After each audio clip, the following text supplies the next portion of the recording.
Ce qui se passe en Ukraine aujourd'hui devrait beaucoup inquiéter les Africains parce que je crains que dans les prochaines années, l'Afrique ne devienne un espace dans lequel va se dérouler beaucoup de guerres énergétiques. Vraiment.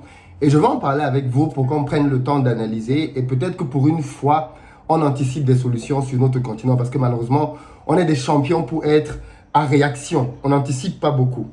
Et pourtant, tout semble se montrer, les principaux éléments sont devant nous, il faut les observer et les analyser. On se souvient tous de la guerre en Libye et comment est-ce que Nicolas Sarkozy, alors président de la France, avec son copain Barack Obama, ont fait une guerre en Afrique, en Libye notamment, contre, et ça c'est très important, contre la volonté de l'Union africaine. L'Union africaine était absolument contre cette guerre, mais comme l'Union africaine ne vaut rien, qu'elle ne pèse pas. Pourquoi elle ne pèse pas? Parce qu'elle n'a pas d'armes dissuasives, clairement. Parce que si l'Union africaine avait des armes, comme ça peut être le cas dans plusieurs pays européens, si l'Union africaine avait des missiles, si l'Union africaine avait des sous-marins, non, on ne viendrait pas faire n'importe quelle guerre en Afrique. Personne ne s'y aventurerait même. Mais comme elle n'a rien, à part quelques paroles, parfois des personnes même corrompues, ben, elle ne pèse pas grand dans les discussions. Mais pourquoi est-ce que l'Union africaine était contre? C'est pas parce que non, parce que parfois quand on en parle, on a l'impression que Kadhafi était un sauveur. En tout cas, moi je fais pas partie de ceux qui considèrent Kadhafi comme étant un sauveur. Mais je pense que dans la culture et dans la tradition africaine, on ne tue pas les gens comme ça. C'est très important de le comprendre. La culture et la tradition occidentale, c'est une culture qui a en son sein beaucoup de guerres, beaucoup de violences. L'Europe, je pense, c'est le continent dans lequel il y a eu le plus de meurtres entre personnes du même continent de toute l'histoire de l'humanité. Les deux dernières guerres l'ont démontré. Il y a beaucoup eu de sang versé sur le continent européen. Et en Afrique, ça n'a pas du tout été la même histoire. Hein. Je veux dire, on peut regarder l'histoire de manière fidèle. Les Africains n'ont pas ce passif sanglant. Et en Afrique, quand il y a un problème, on a tendance à s'asseoir et à essayer de trouver une solution. On discute, ça peut prendre du temps.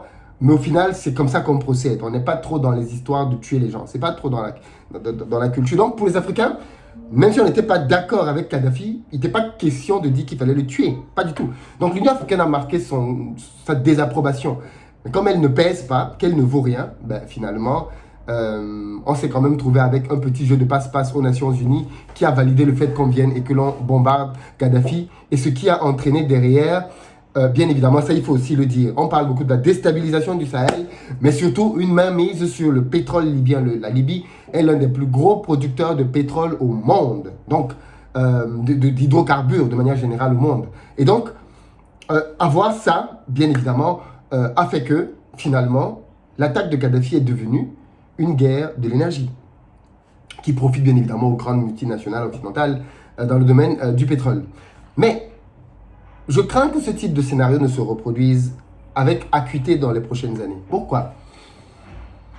Parce qu'aujourd'hui, si l'Europe, comme elle est en train de vouloir le faire, dit qu'elle va de moins en moins prendre d'hydrocarbures en Russie, il faut préciser que la première puissance économique européenne, l'Allemagne, dépend à plus de 55%, c'est incroyable, de la Russie en termes d'hydrocarbures. Elle ne peut pas se passer de la Russie du jour au lendemain. Beaucoup de pays en Europe dépendent à 100%, je dis bien 100% des hydrocarbures russes. Gaz, pétrole, 100%. Qu'est-ce qu'on constate? Qu'est-ce qu'on constate donc dans cette situation?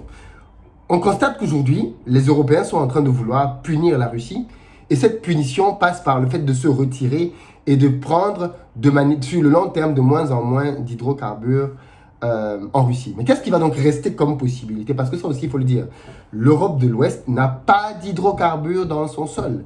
Il n'y a pas d'hydrocarbures en France, en Italie, en Allemagne, il n'y en a pas. Okay? Donc du coup, comment ces industries, ces pays fortement industrialisés vont faire pour continuer de vivre?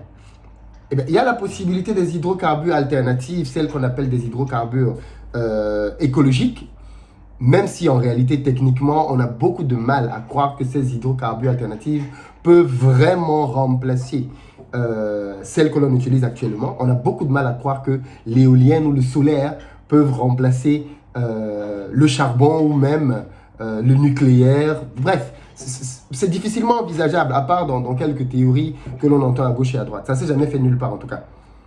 Il reste donc le fait d'aller chercher le pétrole ailleurs. Clairement. Aujourd'hui, où sont donc les endroits ailleurs où on va aller le chercher? On a les Émirats Arabes Unis, le Qatar, ainsi de suite. Et on a vu par exemple que l'Allemagne maintenant est allée pour négocier avec les Émirats Arabes Unis pour pouvoir prendre du pétrole chez eux. Fait très important, l'Allemagne, comme plusieurs pays européens, considère le Qatar, les Émirats Arabes Unis comme des pays avec lesquels il ne faut pas faire de business. L'Allemagne surtout évite de faire des transactions avec ces pays parce que ce sont des pays qui ne sont pas démocratiques. Ces pays appliquent la charia, ces pays tuent des gens n'importe comment, ces pays ne respectent pas les droits de l'homme. La Coupe du Monde au Qatar, c'est la Coupe du Monde avec le plus de meurtres au monde. On ne dit quasiment rien, mais tout le monde sait que plein de personnes meurent au Qatar tous les jours. Bref, ce n'est pas des pays démocratiques, ce n'est pas des pays avec lesquels l'Europe peut être fière de faire du business. Mais, face à la position actuelle et la pression que subit l'Allemagne décide d'aller chercher de l'énergie chez des gens avec qui elle ne pensait même pas qu'elle pouvait faire business un jour. Donc du coup, ça veut dire que l'Allemagne se renie. Elle renie ses valeurs parce qu'elle veut aller chercher du pétrole. Dans cette volonté donc de se renier, il y a un continent là, un grand continent, avec de petits États fragmentés, dirigés souvent par des présidents qui pensent à eux, à leur ventre et à leur famille, donc corrompus facilement. Qu'est-ce qui se profile à l'horizon? Il se profile à l'horizon que on va se retrouver dans les prochaines années avec des pays européens qui ont besoin d'énergie, qui ont besoin de pétrole, qui ont besoin de gaz et qui vont aller en Afrique. Mais où en Afrique? J'ai regardé, avant de faire cette vidéo, les 10 principaux pays producteurs d'hydrocarbures en Afrique. Et je me propose simplement de vous faire la liste pour que vous voyez bien où est-ce que ça risque de péter prochainement. Numéro 1, Nigeria. OK? Numéro 2, alors là, on parle bien évidemment en termes de millions de barils par jour. Numéro 1, c'est le Nigeria. Numéro 2, c'est la Libye. Eh oui, la Libye. Numéro 3, l'Angola. Numéro 4, l'Algérie. Numéro 5, l'Égypte. Numéro 6, le Congo. Numéro 7, le Gabon. Numéro 8, le Ghana. Numéro 9, la Guinée équatoriale. Numéro 10, le Tchad. Alors attention les autres aussi, vous êtes dans la liste, mais vous êtes juste plus bas. Sachant qu'en plus, dans tous ces pays-là, il y a encore des réserves qui n'ont pas encore été découvertes. Le sous-sol africain est encore mystérieux à bien des égards. D'ailleurs, on dit que la zone du Sahel, celle dans laquelle il y a aujourd'hui beaucoup de troubles, serait une zone dans laquelle il y a énormément de gisements. Apparemment, même d'après certaines études, parmi les plus gros gisements au monde se trouveraient dans cette zone sahélienne, zone dans laquelle aujourd'hui on a créé un trouble. Donc, ça veut dire que beaucoup de gens se positionnent pour pouvoir, le moment venu, bénéficier de la manne pétrolière et gazière qu'on va pouvoir trouver dans ces endroits-là. Vers quoi on se profile donc en Afrique? D'après moi, on se profile dans les prochaines années en Afrique avec des pays qui vont subir de plus en plus d'attaques, de plus en plus de menaces, de plus en plus de pétrole, de plus en plus de pression pour pouvoir mettre à disposition leur pétrole, leur gaz. On va subir de plus en plus d'invectives, on va subir de plus en plus de menaces pour céder le pétrole et le gaz. Parce que oui, il faut bien prendre conscience que la Russie est juste un géant dans le domaine du pétrole et du gaz. Donc, si demain, on décide de se passer de la Russie, les Émirats Arabes Unis tout seuls ne pourront pas suivre. Aucun pays au monde tout seul, même le Venezuela tout seul, ne pourra pas remplacer la Russie.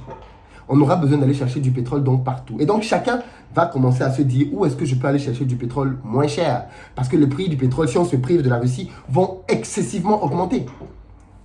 Et donc du coup, je pense que on se profile dans les prochaines années, probablement, vers des guerres du pétrole. Les pays européens notamment, qui sont ceux qui n'ont pas d'énergie chez eux, vont se retrouver d'énergie... ils n'ont pas d'hydrocarbures, vont se retrouver, malheureusement, à vouloir faire des guerres à gauche, à droite, pour aller récupérer des hydrocarbures. Au Nigeria, en Angola, au Congo, au Gabon, au Ghana, en Côte d'Ivoire, au Cameroun, au Sénégal. Dès qu'on entend qu'il y a des hydrocarbures quelque part, il faudra commencer à s'inquiéter. Malheureusement. Donc moi je pense que la guerre qu'on est en train de vivre en Ukraine, à plus d'un égard, concerne l'Afrique. Et on devrait faire gaffe, vraiment faire gaffe. Le monde actuel est en train de nous démontrer l'importance de se militariser, très clairement. Et je ne sais pas ce que l'Afrique va faire, mais elle a intérêt à faire gaffe et à se préparer au scénario. Même des scénarios catastrophes comme celui que je suis en train d'annoncer doivent être clairement étudiés et des décisions doivent être prises. Sinon, dans les prochaines années, comme d'habitude, on va se retrouver à pleurer, à se plaindre, ainsi de suite. Mais ceci ne va pas empêcher les personnes qui veulent en bénéficier de le faire. Dites-moi ce que vous en pensez dans les commentaires. C'est une analyse comme une autre et elle vaut le débat.